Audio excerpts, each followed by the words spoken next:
Oi, meninos e meninas do 8º ano. A gente vai retomar aí nossas atividades, nossos trabalhos, né, de geografia.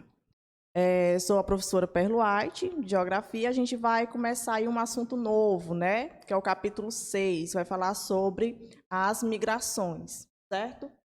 Os movimentos migratórios.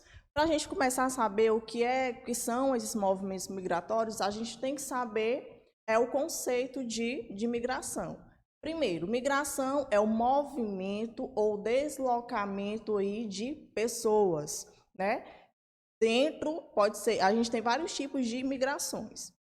As migrações internas, né, que é dentro aí do país, são chamadas as migrações nacionais, e as migrações externas, né, ou também chamadas de migrações internacionais.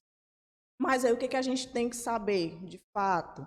A gente tem que saber quais são aí os fatores que levam esses movimentos e esses deslocamentos aí de pessoas, tanto no âmbito interno, como também no âmbito aí internacional ou externo, tá? Tem alguns fatores.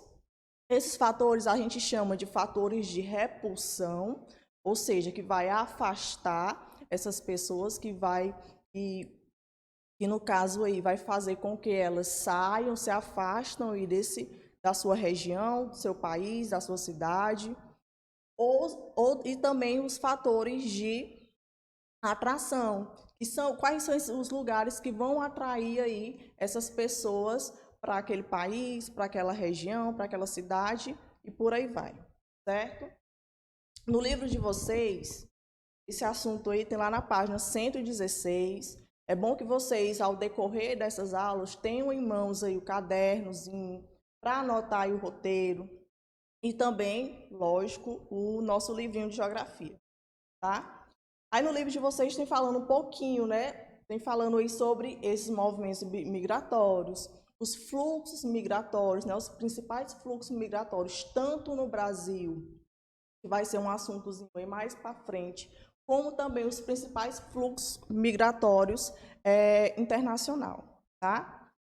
A gente vai falar também o caso da xenofobia, os casos dos refugiados, que é um assunto aí bastante atual, certo? Mas vamos embora para os fatores aí de repulsão e os fatores de atração. Os fatores de repulsão pode ser tem vários fatores aí. Primeiro, socioeconômico. É quando aquele país ele está passando por um problema econômico, a falta de emprego, que gera o quê? Pobreza. Para isso, então, aquele pai, ou aquela mãe, ou aquele jovem, ele resolve aí sair da sua cidade, do seu país, em busca de emprego, né, para sobreviver, ter uma renda. Outro fator são os fatores ambientais, né? Ocorreu um terremoto naquele país, como é o caso do Haiti, ocorreu um tsunami, um vulcão, né? Que é o caso agora, domingo, se eu não me engano, teve a questão do vulcão de Krakatoa, né? Lá na Indonésia. Então, as pessoas que moram perto ali, eles têm que migrar, eles têm que se deslocar, né? Para um lugar mais seguro. Então, esse é um fator também de repulsão. Outro fator aí bastante também importante, né, e também bastante difundido hoje na nossa atualidade, que são os fatores políticos. Quais são esses fatores políticos?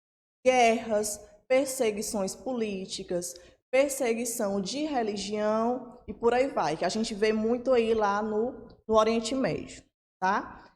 E os fatores aí de atração, que vai atrair, né, esse pessoal, esse deslocamento aí de pessoas para aquela cidade, para aquele estado ou para aquele país. Aí a gente tem o fator aí principal, qualidade de vida.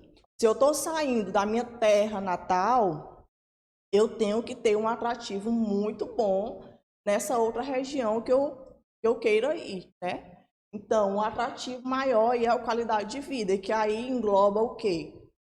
Emprego, uma renda, uma estrutura também, né, de vida naquela cidade, naquele país, naquela região. Os principais lugares aí, né, os principais países aí que tem esse atrativo são os países desenvolvidos ou os países industrializados, né? Que a gente vê aí que tem mais qualidade de vida, tem mais emprego, tudo mais.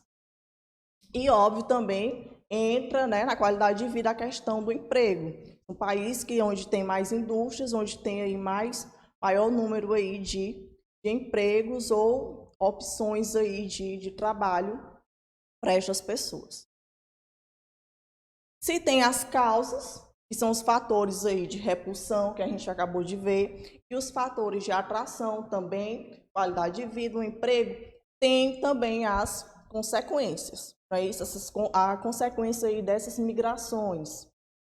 E a gente vai ter aqui as principais consequências aí. Xenofobia, que é, gente, a xenofobia. Lá na página 117, tem falando aí o conceito de xenofobia.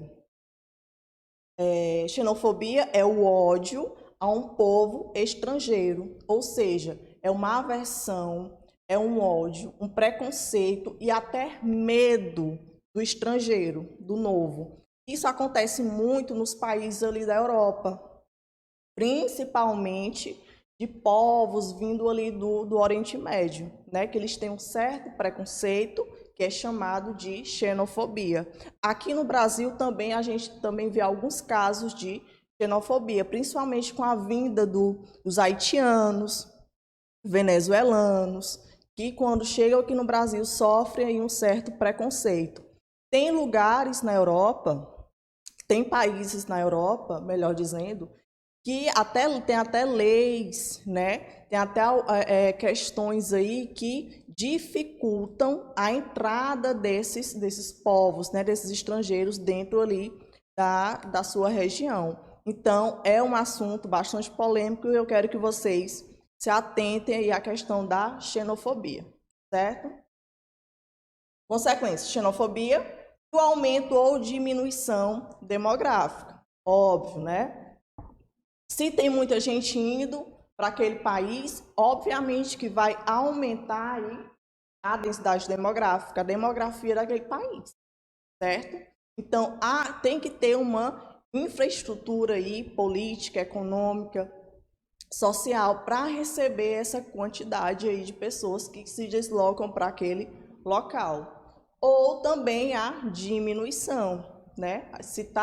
O que é que está acontecendo naquele lugar, naquela cidade, que o pessoal tá indo embora, tá vazando, né?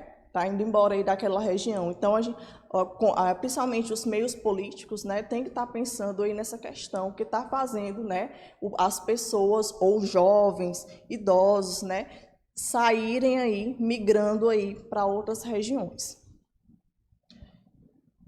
Outra consequência, isso aqui, xenofobia é uma consequência aí negativa, né? Já o aumento, a diminuição demográfica também pode ser uma questão negativa aí quando a gente fala de migrações.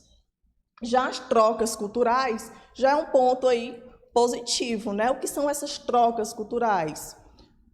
Imagine aí um país, um lugar cheio de gente de vários lugares do mundo, como é o caso de Nova York, né? Que a gente encontra lá todas as pessoas do mundo inteiro.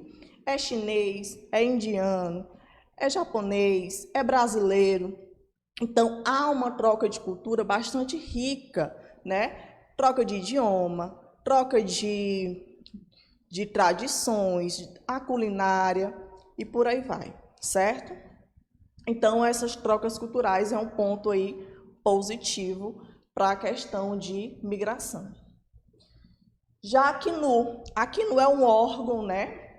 É o Alto Comissariado das Nações Unidas para Refugiados, ou seja, é um órgão aí lá da ONU que ele cuida, né? Protege aí a questão dos refugiados, porque a gente sabe que muita gente, como é o caso aí do Oriente Médio, a população ali do Oriente Médio, que há um conflito ali naquela região político, socioeconômico e até alguns fatores ambientais também, que fazem com que essas pessoas vão ali para a Europa, né? e também para outros locais, mas predomina aí a questão de irem para a Europa, eles são chamados aí de refugiados, porque eles estão indo, por quê? Porque no seu país de origem está ocorrendo guerras, conflitos ali regionais, então eles estão atrás da sua sobrevivência. Então este órgão aí, ele ajuda aí esses refugiados, essas pessoas que têm um idioma diferente, têm um costume diferente, religião diferente, até mesmo protegê-las para que não ocorra tanto caso aí de xenofobia ou passar fome naquela região, até mesmo a entrada, né? Como eu falei, tem alguns países ali que proíbem a entrada de certos estrangeiros. Então, esse órgão, ele trabalha nessa questão aí dos refugiados. E é isso, galera. Para a gente finalizar aí, né? Memorizar o assuntozinho novo de geografia, falando sobre os movimentos migratórios, eu vou deixar uma atividade para vocês, lá da página 119 e 120 do livro aí de geografia, os dois, viu? Exercícios conceituais e os exercícios contextualizados. Só o gabarito, e na próxima aula a gente vai corrigir aí direitinho e tirar aí as dúvidas de vocês ao decorrer aí da semana.